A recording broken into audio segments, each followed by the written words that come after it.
Telements, you know, we're not really sure exactly if they're going to be making it up, but they do have one best of 3 to play tomorrow. Telements, your Cult, and yeah, one thing. Extreme is. Yeah, one thing to note with the graphic is, of course, XG, your Cult, and Telements are all locked in the bottom 3. They are there, even though it puts XG. I think that's because production hopes and wishes XG was able to make it and save one best of 3. I think it's just because they've completed all of their games, and Na'Vi and Execration still have some to be left. Just bias, full bias. Don't try and save them. No, I'm pretty sure it's the system does it that if you've completed all your games, it puts you higher than those who haven't. Full bias. So it is actually Na'Vi and Execration. One of those guys won't be sitting in the bottom and will only be playing one best of 3, whereas the loser of that best of 1 will have to look at playing potentially 2 best of 3s to make it to Chengdu. Yeah, it's a lot of pressure. And I think, honestly, I feel like I favor Execration with the pressure. I think Na'Vi has been, they've been crumbling, to be honest. They have not looked good. They've looked like the pressure is getting to them, like they're in their own heads. Like they're just looking off. These players are better than this on an individual basis. I think this is an instance of the whole being worse than the sum of its parts. Yeah, but on the other hand, Execration, they look freed up. They're smiling, they're laughing, they're having a really good time playing all the games. So I think they look like a good contender, I would say. I just enjoy watching Execration draft. There's such a wholesome like family vibe.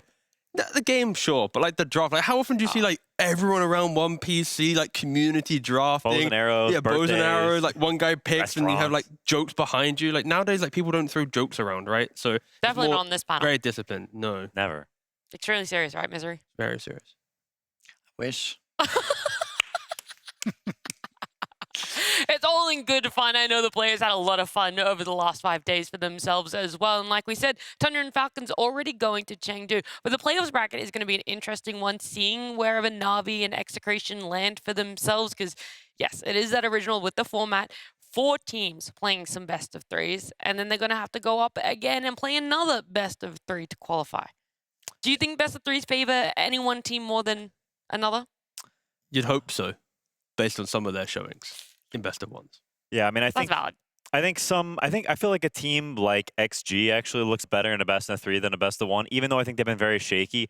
They're also a team with a lot of storied and seasoned players, and so I think they'll be more accustomed to best of 3 format compared to this best of 1 thing, which is not super common in tournaments. They've played, I don't know how many best of 3s, innumerable amounts, and so I think that prepping and that more structured sort of, we're going into the series, we have more time to prep, things are more known, I think does favor, you know, sort of the more legacy teams like that.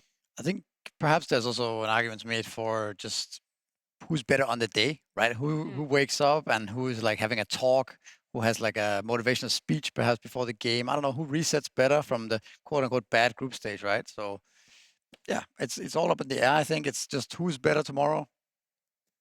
We'll see. Who do you think is better right now, T, in the Na'Vi Execration matchup? Execration. I mean, Na'Vi has just let down themselves. I was about to do another